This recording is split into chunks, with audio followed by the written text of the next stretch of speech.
Hey there, you wonderful listeners. I have a question for you. Do you want to make a podcast? Well, Spotify's got a platform that lets you make one super easily and then distribute it everywhere and even earn money all in one place and for free. How can you beat that? It's called Spotify for Podcasters. And here is how it works. Spotify for Podcasters lets you record and edit podcasts right from your phone or computer. So no matter what your setup is like, you can start creating today. Then you can distribute your podcast to Spotify and everywhere else podcasts are heard. Video podcasts are also available on Spotify. And when you want to take conversations with your fans to the next level, there are Q&A and poll options available, and those are the best way to get them talking. With Spotify for Podcasters, you can earn money in a variety of ways, including ads and podcast subscriptions. And best of all, it's totally free with no catch. Ever since I've discovered Spotify for Podcasters, it has made doing my shows like the Steam Machine Podcast, Yabs Pod, and the JRPG Report much, much easier to do. Like being able to just go on there, record them, upload it, boom, it's done. I don't have to pay for a site service to host or anything like that. It's fantastic. So I highly recommend that you give it a try. Download the Spotify for Podcasters app or go to www.spotify.com/podcasters to get started today.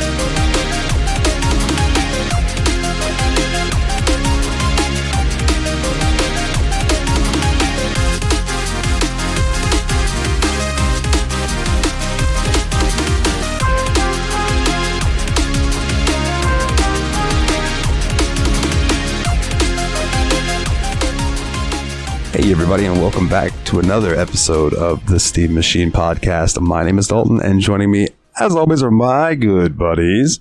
Yo, what's up everybody? It's Nate, back again. Hey, it's Willie. Good morning. Unless it's not morning where you are, in which case, terrible morning, idiot. Man, I thought you were going to go with the Truman Show. Good morning, and in case I don't see you, good afternoon, good evening, and good night. That would have been swell. That is a good one. That's such a good movie. Yeah, fuck yeah, it is. This is the Jim Carrey podcast, and we're going to start with the Truman Show. So what were you guys' feelings of that movie? Oh, I watched The Phantom Menace instead, sorry. Oh, man. I thought this was the Sonic the Hedgehog movie week. I'm sorry, I was off. Is that coming out soon? No, but Sonic 1. Jim Carrey, come on. Oh, duh. I was riffing Jesus on the Patreon. Christ. We all went different directions. Stick with the bit. Come on. We can bring this together. We can bring this back together. Come on, boys. How would you like to close out the show as your favorite Jim Carrey character? Oh, man. Now we're just going to wholesale steal Tadpogs format, huh? That would absolutely be Ace Ventura. 100%. I would just have to end like a glove. If you did an Ace Ventura voice and I did the Mask voice, could we tell who was doing which voice? Hell, I'll add Dr. Robotnik. You still can't tell. Yeah, just the Jim Carrey, unless he's not doing Bruce Almighty, and then you might be able to tell. Or his drama roles, because he did do a bunch of good dramatic roles. Because like if you'd seen like Man in the Moon or Eternal Sunshine of the Spotless Mind, those are both fantastic movies. So Man on the Moon, I 100% agree. Eternal Sunshine, I haven't actually seen the entire thing. That's one that I've just seen bits and pieces of. But Man on the Moon is fucking good. Yeah, and I know a lot of people give it shit. But the number 23 was also really good, in my opinion. I haven't seen that one. It's different, you know what I mean? But like, I think Jim Carrey did a really good job in it for what he was going for. Have y'all ever heard about the drama with Man on the Moon between Jim Carrey and Jerry Lawler? Everyone? Yeah. Yeah. I feel like you're not playing your Andy Kaufman role well enough if you don't cause drama. I just remember I've heard interviews where Lawler went up to the director and was like, he does know that me and Andy were actually friends, right? Like, Andy didn't actually hate me. Like, that was all a work for wrestling. And the director went, apparently this is what the director said, oh, Jerry, what can I do? He's the 800-pound gorilla. And I don't know what the fuck that means, but apparently that's what he got told us. Apparently Jim Carrey is an 800-pound gorilla. I mean, if it fits. Oh man! But going back real quick to the Truman Show, what a wild concept for a movie, like, or a story, and it's totally plausible that it could happen to somebody. Yeah, kind of. You know, if they were able to keep them in like the one town. It'd be really hard. Plausible enough. It'd be really hard though to keep an actor for that long to play somebody's like wife, best friend, all that stuff. Like, you get sick of that job after a few years, I feel like. The whole idea may not stand up if you scrutinize it really hard, but as a concept, it's really compelling, I think. Oh yeah, I think it's a brilliant movie, but yeah. I feel like if you were going to try to like do that show these days, it would be locking somebody in a computer simulation, and it would be seeing how long they could figure out until they figure out they're in a simulation. And then I feel like there was a Black Mirror episode like that, if I remember right. So it's probably been done. It's like one of those South Park moments. Simpsons did it. Oh man, gentlemen, have either of you been playing anything interesting this week other than our game of the week, which we'll get to? I mean, just before we loaded up to the podcast, I decided to jump into another game of Sonic Mania because I can't stop playing that game once every couple of months. They have a mobile version of Rocket League that came out recently that's all 2D and you touch controls, and it's weird, but I've been playing it a little bit at night sometimes when I can't sleep. It doesn't help me sleep any, but it means I can get angry at Rocket League when I'm not playing actual Rocket League. I also have a laying in bed phone game that I play, but it's called Modern Mania Wrestling, and it's like you get these wrestlers and you draft them to your league or whatever you want to call it, your federation, and then you book shows and you get star ratings based on your matches and your episodes, and you get money. And is it like Total Extreme Revenge or whatever that game was called back in the day? Kind of, like, not nearly as in depth as that, but yes. Okay, I imagine it wouldn't be, even though it's been like decades. No, yeah. I really want to get one of those games. I had a pirated version of one way back in the day, and you want to talk about fucking in depth? Like, I imported current rosters into that game, and it like let me use them and everything. It was wild. Yeah, I was gonna say fans are still making updated rosters for those games for all the time for like every corporation in like North America, Japan, Mexico, indies throughout the world too. Yeah, and what's crazy about that game is it's all text based. Like it's just a little simulator. Like. Yeah, everything happens it's like playing D&D with yourself with wrestling. It's fun because people also make like historical ones too, and it's like you could be like, what if I import this from like 1997 and try to see if I can keep WCW in the head of the war? Or on the other hand, what if I could try to lead ECW to win it all? It's like the What If series, but just wrestling. Exactly, yeah. That's what's up. I've been fucking around with a few different games this week. Mostly some Star Wars stuff. I went through a huge modding thing for KOTOR to bring it up to like playing these days and looking semi updated. So that'll be interesting when I decide to fuck around with that. Skyrim updated again and broke my fucking mod list, so I deleted all my mods and called it a day. I'm just gonna wait a couple months. See what's actually working by then. Yeah, and play something else. Can you still boot up an older edition of Skyrim and play with your mods, or do you have to play only on the newest updated version at this point? Well, because I bought the newest updated version, like, I technically have to play on that. There is a downgrade patcher that you can get that downgrades your edition, and then it fixes all the issues.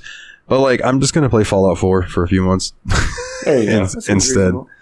I appreciate when they have the downgrade thing built in, like that the Minecraft launcher lets you launch any past version of Minecraft so you can play with your like stuff from back when it was in beta and stuff. Oh, I actually didn't know that. I really need to check Minecraft out more now that I have it. It's one of those extensively modded games to the point where I don't think I've played the current vanilla game in like 5 years of versions. Steam Machine Minecraft server when? Can't we just steal Zalnops? Go in and raid Zalnops. Be like, we're here. Get used to it. I'm worried that Minecraft's one of those games that I wouldn't enjoy, though. I think I would enjoy it more if I was going into it with a group of friends and we were fucking around, going around building stuff. You know what I mean? Like, if it's like, let's build a town. I think that would be cool. I've had the most fun with it when it's been like small group projects instead of either trying to because I really don't care about trying to complete the supposed story of the game. Like, progressing in it any at all. But like I do like just like making like a beach house with my friends and stuff. Yeah, and that's kind of how I look at like games like Ark and things like that too. I had a lot of fun playing Ark when it was me and my buddy Joey playing together, or me and his kid Dalton. But like playing it by myself is fun and everything, but then it gets kind of old, you know. So I also fucked around a little bit with Yakuza Like a Dragon. Nice. Yeah, you sent us some screenshots of that one, I think. Game is fucking hilarious, dude. I loved the look of that arcade that you went to. Oh, thank you for mentioning that. Dude, it's so cool to me that you go into the arcade and they have Virtua Fighter 2, they have Fantasy Zone, they have Space, I think it's Space Harrier, where it's like you're the guy flying around shooting the stuff that's coming at you. Yeah. Yeah, and then they have Virtua Fighter 5. Now, I figured that like you click on it or they're just there for show. You know what I mean? And I was like, okay, so I clicked on it and it brought it up. I was like, oh, okay, there'll be a little Virtua Fighter type mini game. No, it was the entirety of the arcade version of Virtua Fighter 5, and I sat there and played through, and it cost me like 2,000 yen because I had to do a restart on the final boss one time. But yeah, I went through an in-game reward for doing that. Like, is there like even an achievement, or is it just something fun that they put in there for you to doink around with? I didn't get an achievement. There might be if you beat the weird silver lady that happens after the final boss that like you can't restart on. I don't know, but I haven't checked out any of the other games because I wanted to progress through the story a little bit first. But it was just so cool to me that like I wonder if the other places, like, because there's other cities in the game that you go to, if they have different arcades with different old Sega games. Like, am I gonna walk into one and see Gauntlet or something like that? That'd be fucking sweet. Like, yeah, Nice. But yeah, it was really cool to wander around. It definitely looks different than like, you know, I'm used to like Persona 5's art style in downtown like Shibuya and places like that. Whereas in Yakuza Like a Dragon, you're not in that area at all. At least not in the part that I'm in. And it's more of a how did you describe it, Willie? A cyberpunk what was it? Like a I don't remember exactly neo what I said, 'cause I said it when I cyberpunk. was looking at a screenshot. Now I'm not looking at the screenshot. But yeah, very like run down but futuristic at the same time. Like it's very Like grungy, like Shadowrun or something. in a way, yeah. I would like to go to Japan and walk around and check it out. I would also like to go to Thailand and South Korea.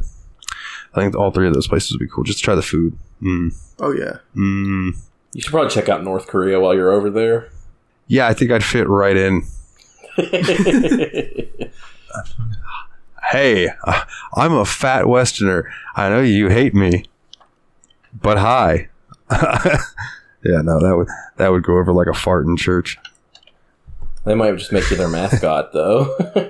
Oh, Jesus Christ, can you imagine? Can you even imagine? Like, they just like have me sitting there just like while he's like declaring war on the United States, and I'm just like smiling. I don't know what he's saying. I'm just here to be a mascot. You just give a thumbs up, like, yeah. Fat white man approved. They put that in the corner of all the newspapers and stuff in a little circle when you throw that thumbs up. And it has to have like my thumb slightly darkened from putting my bowls out, right? We need to get you As it in is the right Pip now. Boy pose, dude. Yes. You know what's funny is I'm looking at the Pip-Boy right there. Nice. And I always, you know, one thing that I didn't realize when I first started playing Fallout and stuff is that like him doing that is actually like the radius for the Fallout radius. It's like if the mushroom cloud is bigger than your thumb, then you need to get the fuck away until it is smaller than your thumb. And I was like, oh, no shit. Huh. Yeah, and if you actually look, he's actually closing his one eye and looking with his other at his So thumb. Just Oh, looks he's like a supposed to wink. be. Yeah, I was always parsing it as a wink too. I never Yeah. thought about that. That's It's cool. So a double thing. It's supposed to be like, hey, good job with a wink, but it's also like, that's what he's doing. That's frustratingly clever. Oh, man. Speaking of clever, so the game of this week was not very clever as far as story goes. Now, before we get into it, and I'm sure we're going to side tangent a lot during this because I do want to bring up Diablo at some point, but like, I'm going to have a sip of this nice Diet Pepsi. Not a sponsor. Yet. He says not a sponsor, and he rotates it towards the camera like the scene from Wayne's World. Thank you. That's exactly what I was going for. What we got here? Sun drop. Oh, some drop on my slip flop. Diet Coke. Oh, we have to fight. Now we got competing sponsors. We have to fight. Wait, Nate, isn't Sun Drop an RC It product? is. Are we all going at it now? Yeah, we're all with different brands. Uh-oh. This is good podcasting. I'll never forget that Family Guy episode where Stewie and Brian are out in the desert and they see a Dr. Pepper machine and they're so happy and they get up to it. And Stewie goes, "Oh, it was just a mirage." And then it turns, he goes, "It's just an RC Cola machine." Which, I like RC Cola, but whatever. Before we get, like I said, we're going to do tangents. I mean, say what you want about RC Cola, but the white grape Diet Right is probably the easiest to find diet grape juice. That's true. That's true. Also, Faygo is really good. Fight me. Oh, yeah, I didn't even think of that. Like, Faygo is like, that's another one of those cheap sodas that like people like just hate on. It's good, dude. Anyway, Grim Dawn for the O-dubs, as I like to lovingly call it, or the obligatory Wikipedia bullshit.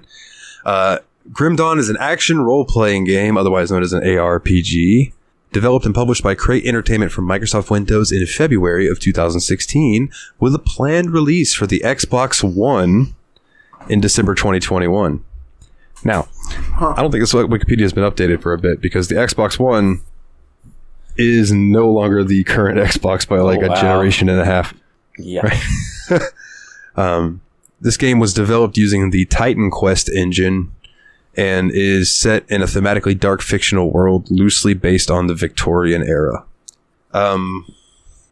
Like other prominent action roles, the majority of the gameplay in Grim Dawn centers around fast-paced action combat and collection of loot.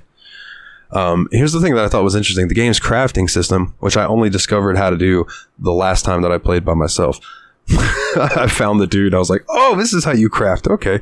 The crafting system is a similar system used to that in Warcraft 3 Reign of Chaos's popular mod, Defense of the Agents, Okay. which is Dota, right? Yeah, Okay. that's Dota. Yeah. And then Grim Dawn also builds upon the existing systems present in Titan Quest, featuring improved physics, location-specific damage effects, dismemberment, addition to factions in the game, and a completely redesigned quest system. But at its core, Grim Dawn is just Titan Quest with a reskin. Well, what's Titan Quest? So Titan Quest is a game that's kind of like this.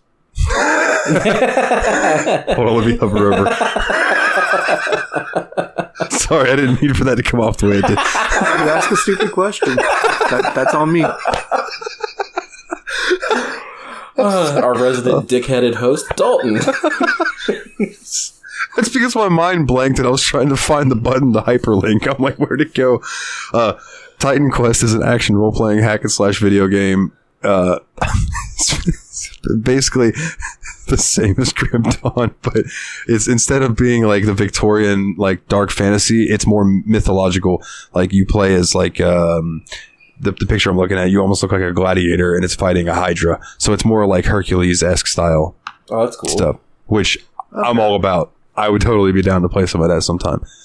So interesting. So they took Titanfall, which was a game that was similar to Diablo, and made it, but different enough with a different setting, but then made it Grim Dawn, which was more like a Diablo-esque setting.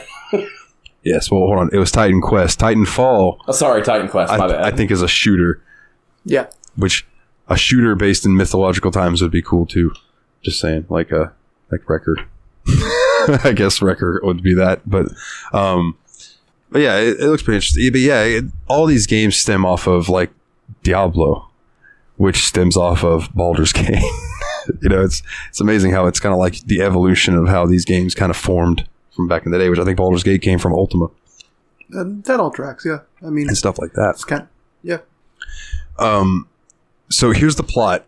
I know you guys have been anxiously awaiting this. The plot, I mean, the Grim Dawn. yeah, let's go. Spoilers, from playing the game itself, I can't tell you what the fuck's going on, other than like people are miserable and you're living in the grimmest dawn. Yeah, basically people are really upset all the time and they tell you to go fight monsters. That's really it. Yeah. Yeah. And it's like we're dying quick enough without these things. Please go take care of them. But the plot, the game takes place in Cairn, A dark, war-torn world where once proud empire has been brought to the ruin and the human race driven to the edge of extinction. Cairn has become ground zero of an eternal war between the two otherworldly powers, the Ethereals, who view human bodies as a resource to use, and the Chthonians, who are intent on destroying humanity before that can happen. And their leader's name is Chthonian Jeff. Chthonian Jeff? No. Oh, I really believe this. I'm off the podcast. Both of our hands went. I was going to say, both of you leaned forward like, what? I bought that hook, line, and sinker. You got me. Yeah, I was like, wait, hold on. Now I feel real hella Who are the dumb. main faction leaders? That would be Cthulhu Jeff and Ether Jim. I was like, yeah, okay, sure. It's probably spelled Geoff. I was thinking Cthusiast Jeff. Wait, that's what I was referencing, was the Cthusiast Jeff. Humans at some point have come into communication with extra-dimensional beings. They learned things from the whisperings of the otherworldly entities and eventually attempted to open a portal to bring one across. Naturally, being paranoid of the unknown, as humans often are, they devised a way to imprison it once it came through. Through experimentation, they learned that these beings made of aether and a sort of spiritual energy could fuse themselves with the human mind, possessing and controlling the host as if they were to subvert a human's will.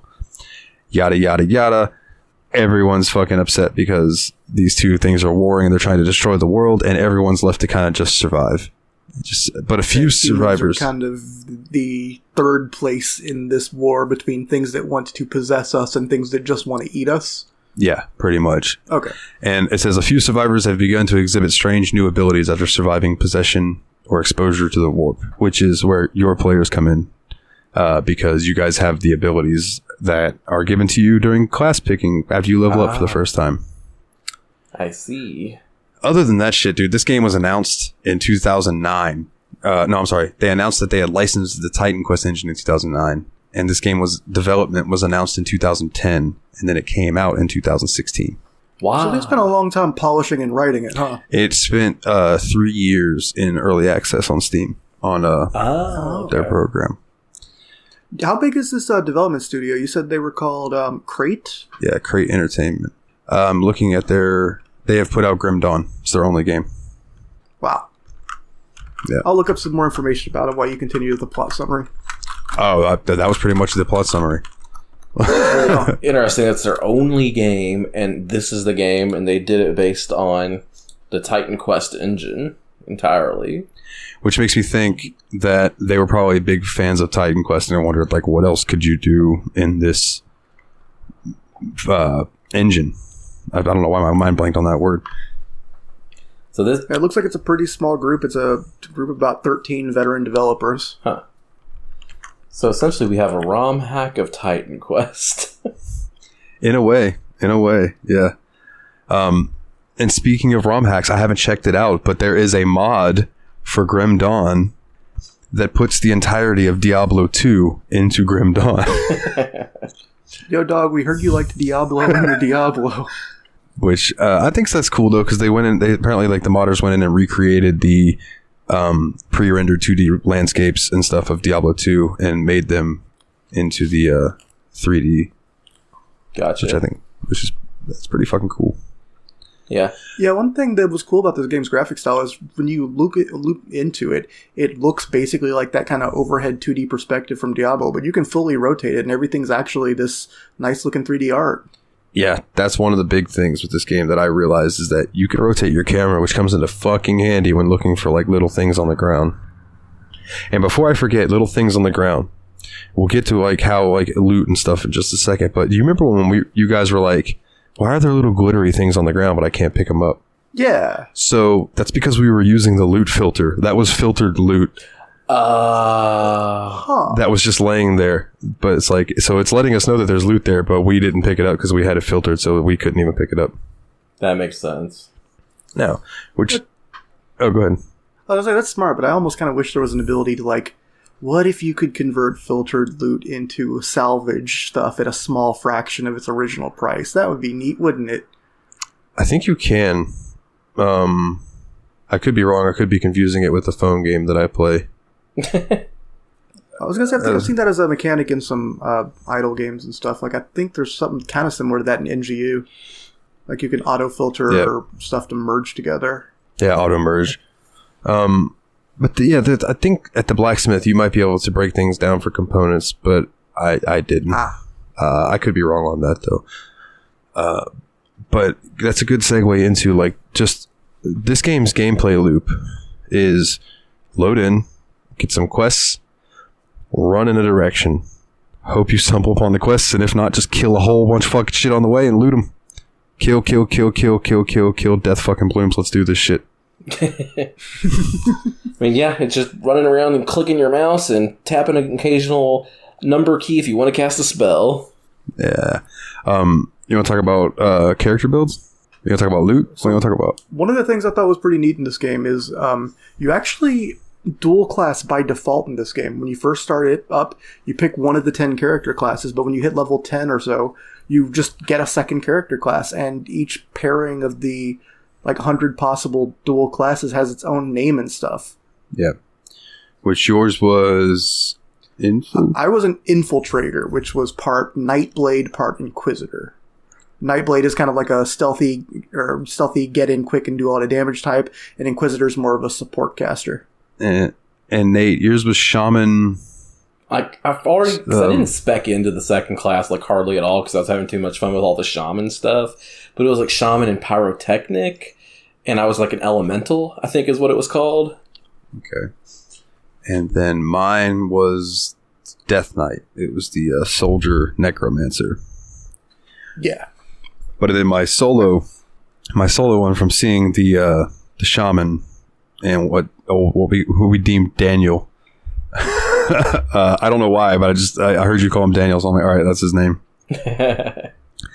I made a shaman necromancer, which I called the necro shaman, but it was a ritualist. Nice. Was what the combination name was. And so I was like, I want to see what this thing's got. So I cheated on that character and gave myself a bunch of stuff just to see what everything did at max, so I could talk about it on the show. And I didn't want to do that with a character I played with you guys. I felt like keep it fair with the multiplayer character. But bro, 8 skeletons, Daniel, a blight fiend that you summon who stays out for 10 to 15 seconds and then explodes in poison damage. Cool. The wind, almost the little tornadoes that you could throw out, you get 3 of those. And then there was this other ability that I had that you clicked it and it just made part of your mana bar go away because it was a constant cast type thing, a held spell, but it made all of the summons stronger. And nice. I would just go up to these fucking big ritual towers, which we'll bring those up in a second. I'd click one, it'd summon the enemies, and they would all just die before they ever got out of the ground.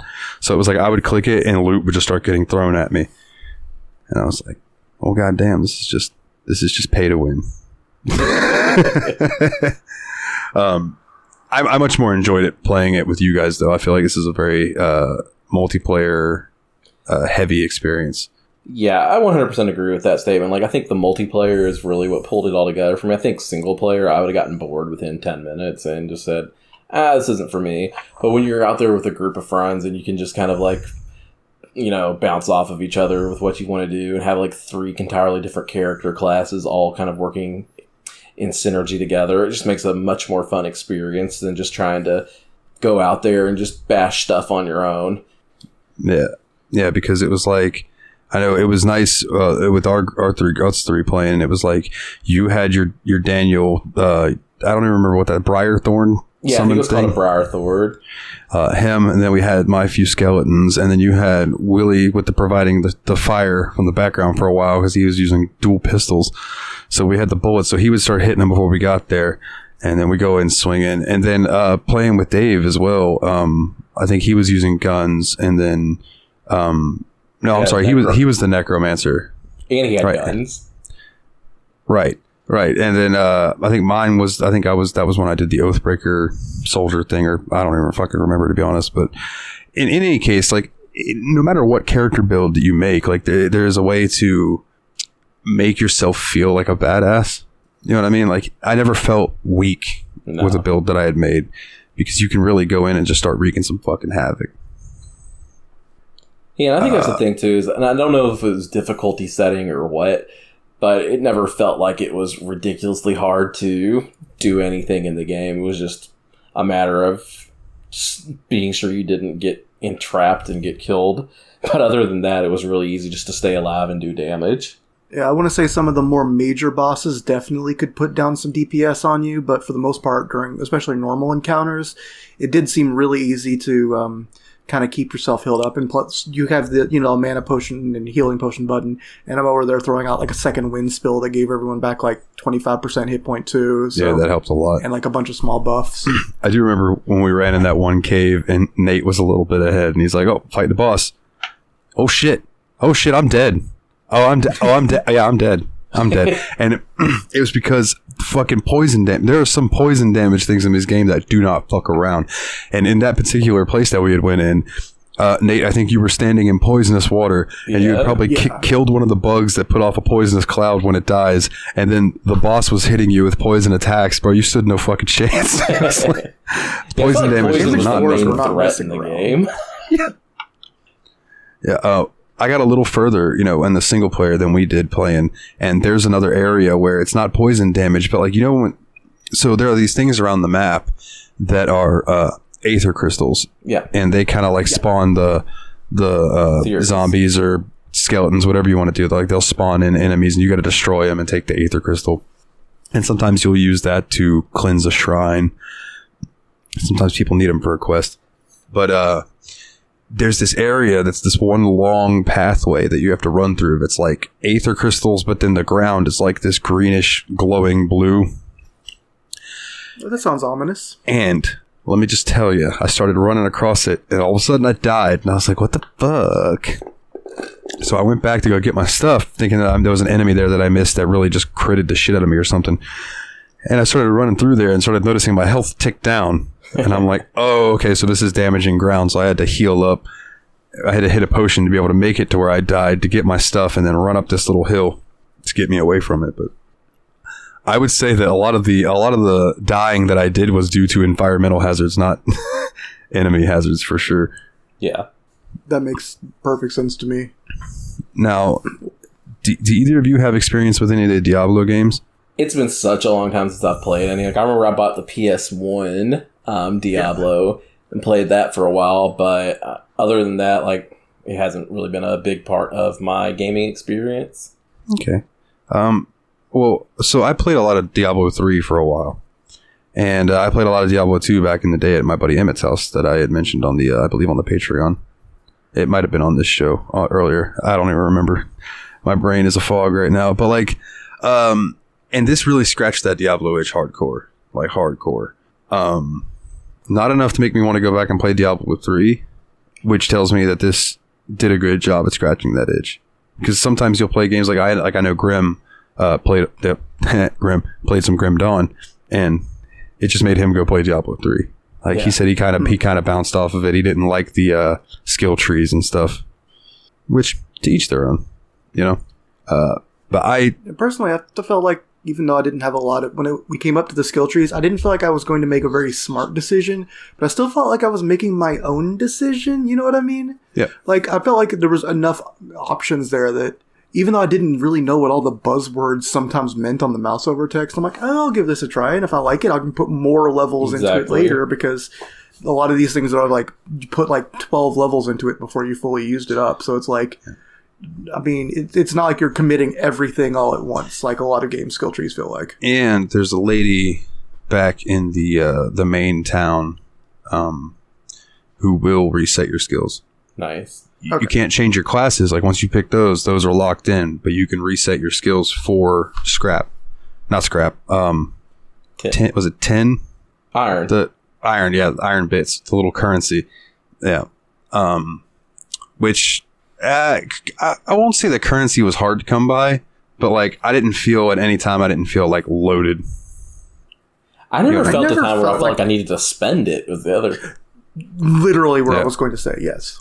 I was getting it. I was selling stuff when I had too much stuff in my inventory, and I thought that was a major and fun part of the loop, was bringing back a little extra stuff, selling off the stuff I had been using, because now I got better stuff that's just outright out kicks it, and that felt cool. But I'm like, I never knew how many iron bits I had, because I never thought, I'm going to go to the store and buy myself I don't know, wheelbarrow or whatever. I don't know what you buy in these games. Well, like when I would be selling my gear, once I sold it all, I would always mouse over all the weapons just quickly to see if I saw any green.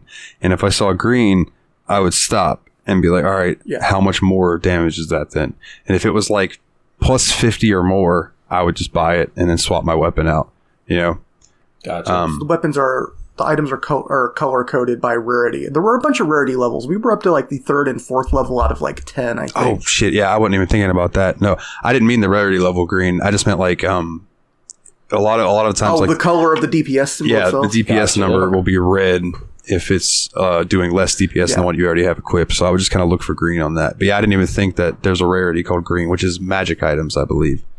Yeah, I think that was the third third one, because I think it was like common, then uncommon was yellow, then green was the magic items, and then blue was rare. Yeah, and I don't think we really were getting stuff beyond blue.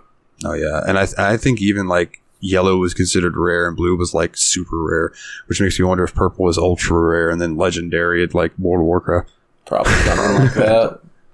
I imagine they probably used a very similar system. Yeah, but like I don't know, man. I had a blast playing this with buds. Like it was a cool game, and even playing it by myself was cool.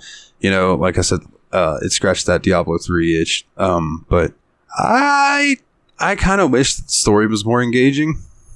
If I had to gripe about anything, yeah, I have a couple things that I would gripe about too. Like story was being one of the biggest ones, because I felt like that. You read the story. I talked to a few NPCs, but I couldn't give a crap. I just wanted to go kill things. Like the story was not compelling enough to make me want to care at all. And then 2, I didn't like the way that the character models were, that there was only 2 character models in the game, a male and a female character model, and the only sort of customization was done by getting different pieces of armor or weaponry. So I thought it was a little bit lazy on the developer's part just to have those 2 character models. Yeah, there is the slight bit of visual customization that you can basically pay to use. I think it was called the Illusionist, and it would let you basically visually equip any item you'd owned before, even if you wanted the stats from a different one, which is a feature I always appreciate in a game. But I kind of agree with the story too. But on the other hand, I think if they had gone about 50% harder into story, we could have had a game that was really bogged down by story and still not much more interesting. Like, I feel like they were just going for a setting with a vibe, and that was about it. Yeah, this is definitely a looter. Like, straight up dungeon crawling looter for sure. Like, I just think the setting was just there to give it the feeling that the place should have, but I couldn't tell you the names of the characters we met, even the ones we spoke to several times. There was a captain who had a regular human name. I don't remember what he was. Bonbons? I don't know. Okay, I guess I remember a character. I remember there was Barnabas. It was some dude we had to help build a bridge for. I remember there was a enemy hero monster named Negan. So I only remembered that because it was The Walking Dead. Was it Julius, Fargus, and Negan? I think so. I did that quest like 6 times, so I remember those names. But yeah, I mean that was and that's another thing is like I guess they don't really signpost that like you can hit, I think it's J to pull up your quests and stuff, even though like J for journal, it makes sense, but there was a lot of times where we were just like aimlessly running around looking for stars to show up on the mini map, and it was like if they would show up, if there was like a bigger on your mini map and a star would show up and be like, okay, we need to go that direction, not just like let's go aimlessly wander around. I get it, like that's what you're supposed to do is explore and all of that, but a general direction to work with would be nice. Now it could possibly be that the NPCs told us what direction to go and we all just clicked through it. It's very possible. But even in the journal, a lot of the time it would say like in the area of Whitehall or whatever it was called, Whitemire, or the general like region in the map. And I kind of didn't mind running around in the sides of the Fog of War trying to find new stuff, but I feel like if there had been much more exploration than combat, it would have got boggy very quickly. Yeah, so you seem to think like you would think the balance was done pretty well in the game then, huh, Willie? I just think that the game did a good enough job with its pacing that you never really got tired of what you were doing, and you were already ready for one more round of it. Yeah, it's very much like a loop. Go out, get gear, come back. Go out, go gear, come back. And in that way, it's always like that. All right, let's do one more go. So speaking of the main loop, did we explain like enemy heroes and shrines? Like, or No. is that so obvious to people who've played Diablo that they would already know what we're talking about? No, I mentioned those, but we didn't get into them, but we can. I mean, it's not much of a thing. It's more along the lines of major and well, how would you describe a shrine? I mean, it's like the main source of loot. Well, there's 3 different kinds. Okay. So there's like the little dinky shrines where like you put in an aether crystal, or it might want like one of the weapon augments, like a frozen heart or something, and you cleanse it, and it spits out like 3 or 4 pieces of gear. Then you have the shrines that are like the really tall, big ones that have like the glowing light, and they're the ones that spawn like the big fucking tough guys who, when you kill, they're the ones that just made it rain loot. Those were the fun ones. Yeah. When you killed Those are the ones I'm everything, talking it just about, yeah. fucking rained swords and shit on you. And then there were I think they were called desecrated shrines, which were the ones that were like dark and ominous looking with the vines growing around them with that blackish red aura. And those just spit out monsters as well, and you just had to kill them. But I think that those spit out one monster, whereas opposed to the other ones sent out waves. Yeah. Okay. And then I think the only other thing that's kind of mechanical was clearing portals, which again, you basically run up to that area and just beat up everything that jumps out of it. Yeah, it spawns in a bunch of monsters, you kill them all, and then you can use that portal. And they didn't even use that often that I saw. It was only like 2 or 3 of those portals that we had to do that for. Yeah, I feel like most of the portals we ran into were just immediately accessible for fast travel. And I feel like the fast travel points were pretty generous in this game. The ability to just hit the L key and pull up a portal and go back to town and then come back through that portal and continue what you're doing, primo. Chef's kiss from me. Yeah, because that saves like a good 15 minutes of running from a already standard portal to go to get your loot, go back to that portal to town, go to the kind of sell your equipment to, then go back through that and go back to the space you're at. So yeah, being able to make your own personal portal was definitely really good. For sure. Yeah, when you said pacing, I mean, that's definitely one of the things, is the game does a really good job of keeping you in the action. One thing that I meant to message Nate about and forgot was that this game has full controller support. Yay! I did not use it. Yeah, I know, but like you could totally like run around and turn the camera and stuff like a little like top-down game. See, the thing is with that game, I don't feel like controller really makes a lot of sense for it. Like, I know I'm weird about like that kind of thing where I usually always want to use controller, but I can't imagine using a controller for this sort of game. And I think that's why I probably never got super into Diablo as well, because I played Diablo 1 on a PlayStation 1. And that experience is not the same as being able to play this sort of game on a keyboard and mouse. The hotbar seems particularly irreplicable. Yeah. The hotbar, I think you would hold, was it left trigger or L2, depending on the controller you're using, and then your face buttons would be your spells and stuff, I think. Wow.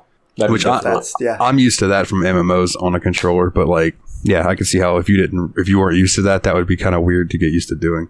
I was thinking you were at least going to say it was like a weapon wheel, like some of the ports of like FPS games had, but that's even harsher. It's funny that like, I think me and Nate are 2 of the minority in the fact that we play FPS games with controllers. Like, I know a lot of people say that like shooters should be played with mouse and keyboard, and like I guess to a certain extent I agree, but like it's just more comfortable for me to play with lean back and play with the controller, almost no matter what game I'm playing. Yeah. I mean, I think I use controllers more than the average PC gamer, but less than you guys. Fair. Yeah, it's fair, because like I've just like, for those who don't know, I only became a PC gamer this year. Like I got my gaming PC back in January, so like keyboard and mouse is a total foreign concept to me for the most part. Like, yeah, we had a old 486 back in the day, but like that was a long time ago, and it's been all controllers since then. Yeah. And even then, back in the day when we played those classic FPS games, we usually played keyboard only, like the classic arrow keys to move, control to shoot, strafe style. A lot of those games defaulted to back in the day. Absolutely. Dude, before like Quake 2 or Quake 3 came out, that was the default key bindings for almost every game. Oh, dude, when I first tried to play the first Gothic, that's the default key binding. It's just keyboard controls, and I'm like, dude, this is a third-person RPG. How the fuck am I supposed to play this like this? But I know you brought up playing Diablo 1 on PlayStation, and it made me think, the first Diablo, I love Diablo 2, and I know like Dave's the opposite. He loves Diablo 1. Shout out Dave, Tadpog, Tyler, and Dave Play All Games, and our newest Patreon subscriber. So thank you to Tadpog Podcast. But anyway, thank you guys. Diablo just throws you to the fucking wolves who the first boss is so goddamn hard. The butcher? What the fuck? I had to cheese him. I had to shut that door so he was like couldn't attack me, but I could attack him and get him through the door or whatever that fucking little bullshit trick is to beat him. I couldn't beat him legitimately. It's kind of like tried and tried. Guns were doing in freaking Grim Dawn, because you could shoot through the walls in Grim Dawn and the enemies couldn't get to you at all. So like whenever Billy had his guns, it was just like me and Dalton were trying to figure out how to get through that wall so he could go fight him, and Willie was just killing them all. Yeah, it was tremendous. Yeah. Yeah, if it was like, did it work on solid walls or was it just ones that had like bars and stuff? Either way, yeah, they would all be fucking dead. It was fairly random. Like, there were barred doors and gates that you couldn't shoot through. But, like, when we were in the city, especially, like, the ruined town that we were trying to clear out, like, I could basically shoot through house walls all over the place. Yeah. I don't know if that's intended, but it felt good because I feel like the dual guns had less, like, flat DPS compared to you guys' melee attacking. But on the other hand, I could, do them from a distance and stuff, too, so I didn't feel like I was just useless. Yeah, no, your guns were good. And I had a lot of spell options too, which really helped. And then, because a lot of time I wasn't even gunning, I was just like magic knife. I know at least in the early levels, because I stopped using them as I got higher level, but the rifles, like the two-handed rifles, dude, you'd run up to an enemy and two-shot it, just boo, you'd shoot it once and it would have like 3 HP left, and you just shoot it again to put it out of its misery. I've really thought about using a two-handed gun, but Inquisitor has like a specialty that basically makes them really good with two one-handed guns, so it just seemed like the way to go. Oh, yeah, absolutely. And like Shaman class is basically asking to spec into two-handed heavy weapons. And by the time like I was doing that, I was loving the two-handed heavies, and then I got my Briarthorn, which I affectionately named Daniel because he was my pet, and I was just able, he would just send him out, he would go start tearing up people, and then I'd come and hit one time with my broadsword and be over. Yeah, dude, these fucking pets did some fucking work. Like between our pets running in and his bullets flying, like me and you had a pretty easy time that night. Yeah, for sure. It was so funny too, because Nate just summons this little horrible monster, and he's like, I will call him Daniel, and all of a sudden he became as much of a member of the party as anyone else. Yeah. Yeah, that's like, it took me a minute to remember it was called a Briarthorn. It's kind of like that Nexomon that I cannot tell you what his name is, but I can tell you I named him Doofer. And that's what I called him, is Doofer. Oh, man. I'm looking forward to playing Nexomon, dude. That sounds like such a good time. I was going to say, that's probably going to be my next host choice. Oh, sweet. Oh, I'm into that. I'm down. Spoilers. Yeah, man. Gentlemen, is there anything else that you want to touch on about Grim Dawn? Like, it's kind of I don't know. It's a very wide puddle. Does that make sense? Yep. Yeah. There's a lot to it, but it's not really deep. Yep. That's a very good descriptor for a wide puddle. I like that a lot. Yeah. I mean, it's a lot. I expected when I played this game that, like, I'm so glad I joined in you guys together first, because I think if I played it by myself, or if I'd played with people that didn't know what they were doing, I might have been put off of it after an hour or so. But I feel like once we kind of, you guys pulled me forward a little bit enough times, I'm like, oh, okay, I'm contributing. I get what's happening now. And then just make number go up, always feel good. That is the key to this game. Make number go up, feel better about it. Yep. I mean, if you think about it, Diablo is just a really active, primitive, incremental idle game. It's cookie clicker with monsters. Yeah, exactly. It's dude clicker. Dude clicker. Dude clicker simulator 5000. Nice. You click him enough times, you'll get a boner. But he never really gets a boner. He's got ED. Oh, no. Poor guy. But if you get the Viagra DLC $4.99, it's boners all day, son. Yeah, because there was DLC for this game too, right? And we were playing with the DLC. What do you know what the DLC actually added to the experience? Because I was thinking about that. It's like, we never played without the DLC. I was just curious to what it actually did. So the DLC, full disclosure, I thought we were going to get a lot further in this game. The DLC is more like later content for like further on into the game. We did get to the point where I talked to that emissary, and then there was that big glowing green portal that was there. Okay. And if we would have went through that, that would have taken us into the Forgotten Gods DLC area. The Crucible, I think that's just like a thing where you can make a character build and then go in there and try it out in like an arena style. Oh, nice. Fight thing. And then the Ashes of Malmuth, I honestly don't know. I think that's more in-game stuff. It does look like when we said 10 classes, that was including DLC classes. The base game only had 6 character classes. Oh, okay. But that's right. Oathkeeper was added with Forgotten Gods, I believe. I don't remember what the other ones were.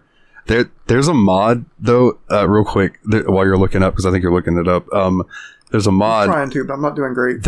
Yeah, Inquisitor and Necromancer were both added with Ashes of Malmuth. Okay. Oathkeeper was added by Forgotten Gods. Ooh, how sad would that game have been without Necromancer? Like, you and Dave loved Necromancer. Yeah, it's a good ass class. My Inquisitor stuff. Yeah. I really loved the area effect spells and the ranged attacks and the double guns. Yeah.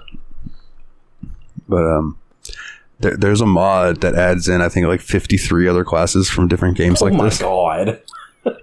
It's just, the endless possibilities of putting together fucking class combinations. Just like if it was random classes from random games too. Like you could be Tourist from NetHack if you wanted to. I know that there are like mods to put in the Diablo 3 classes and the Paragon levels and stuff from Diablo 3.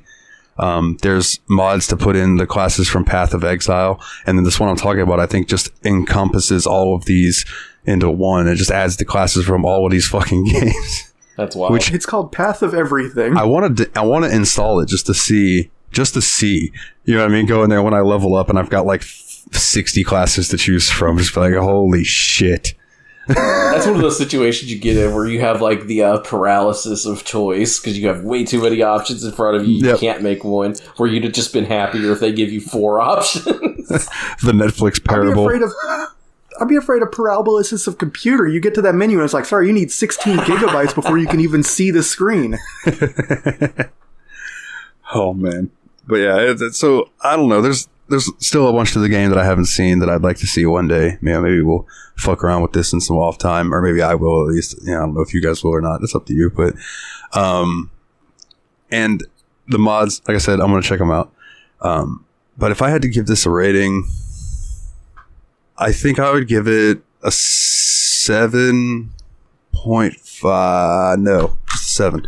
I'd give it a 7 Aether Crystals out of 10 Dawns of Grim. Fuck that. 7.5. I'll give it 7.5.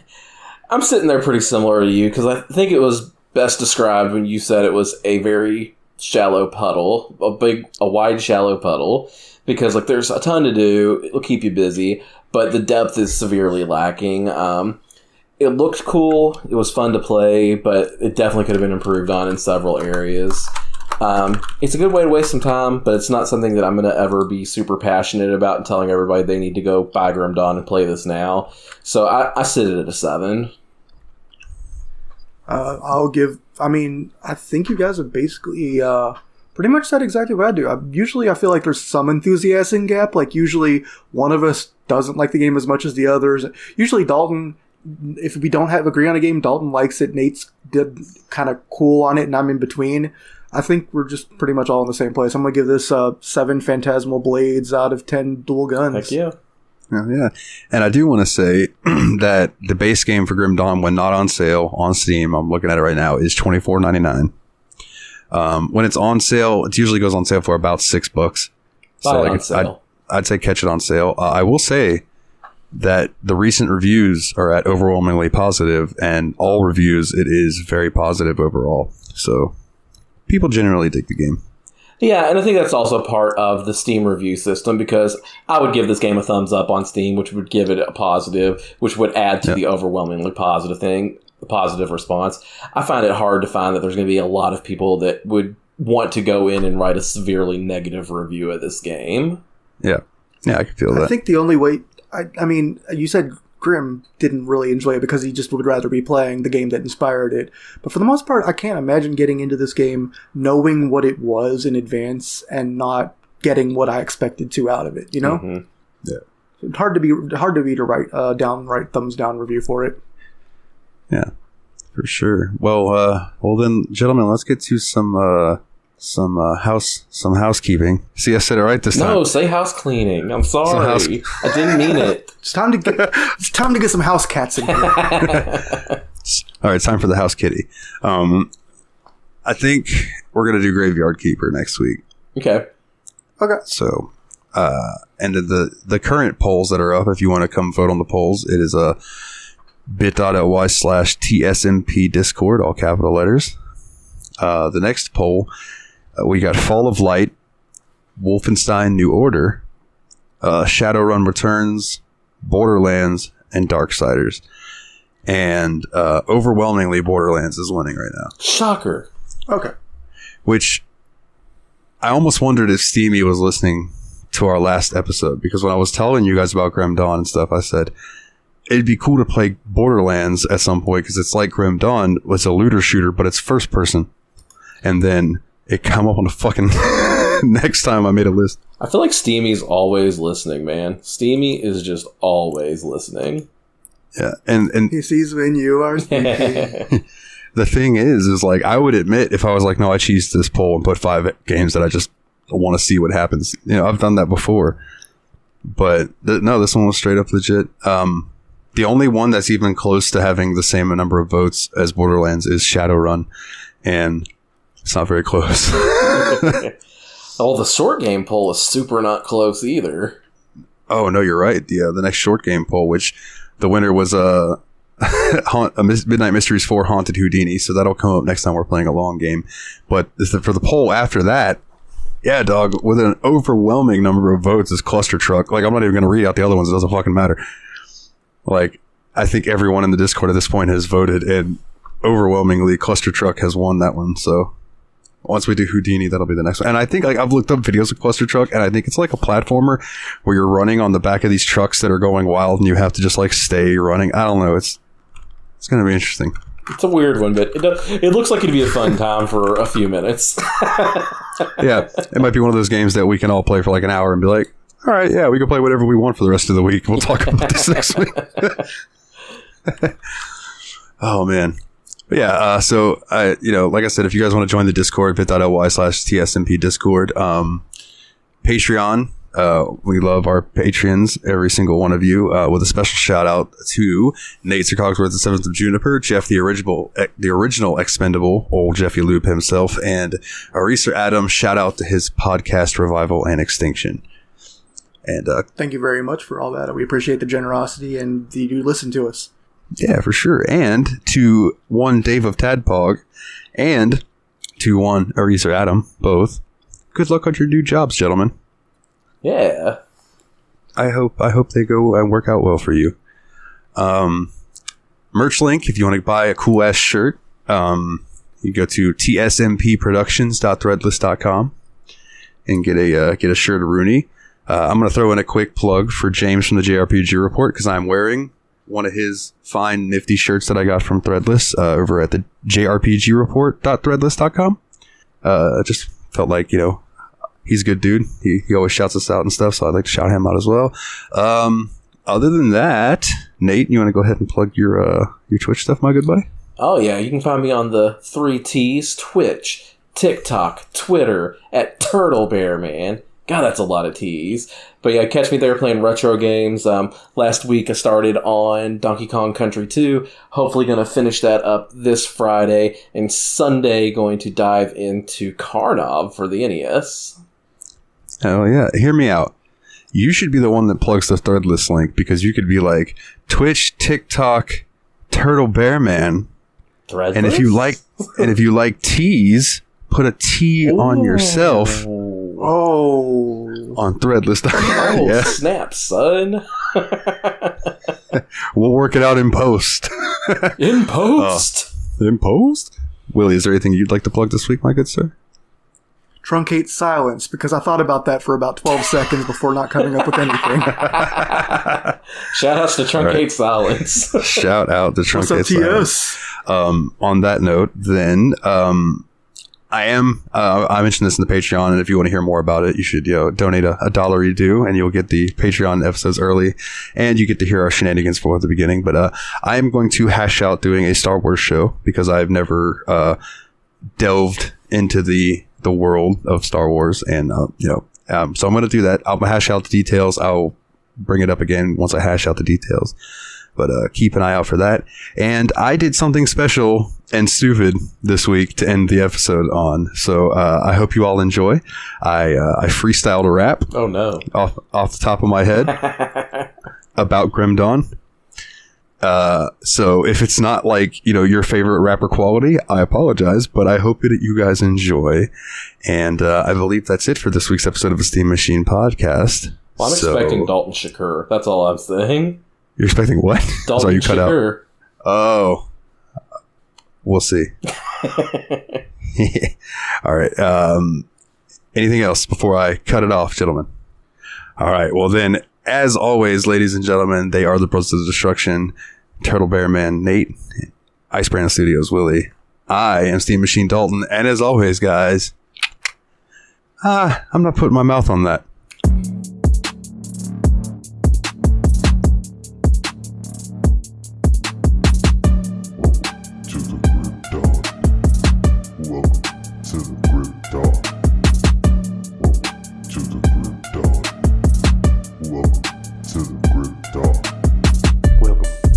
To the grim dawn, we running round, killing evil spawn, gaining gear, that's all we care about. Story? Shut your fucking mouth. We slaying demons and everybody around this fucking cowboy shooting at us now. But we gon' take them down, we don't even care who's around. Barnabas gon' tell us, build a bridge, we'll burn it down. Fuck them all, we do what we want. Storyline? Ass out the back door. We gon' front that shit like nah. But killing people, hell yeah. Demons everywhere. They dropping yellow, greens, and blues gear everywhere. We got find it, put it on, and get better and better. Soon along we make it more and more. And soon we stacking up the cheddar like, oh damn. We be in that. We be in that. Grimmest dawn.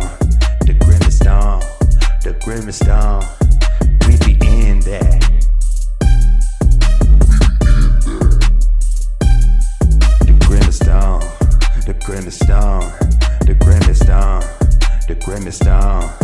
Ha!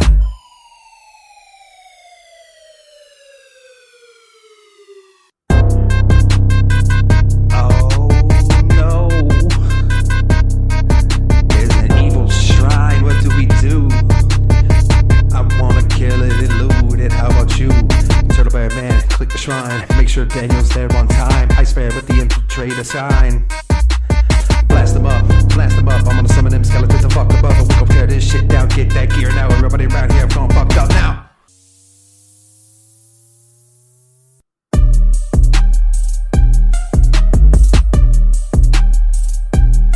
Cause we the grimmest dawn, the grimmest dawn, the grimmest dawn, the grimmest dawn. We the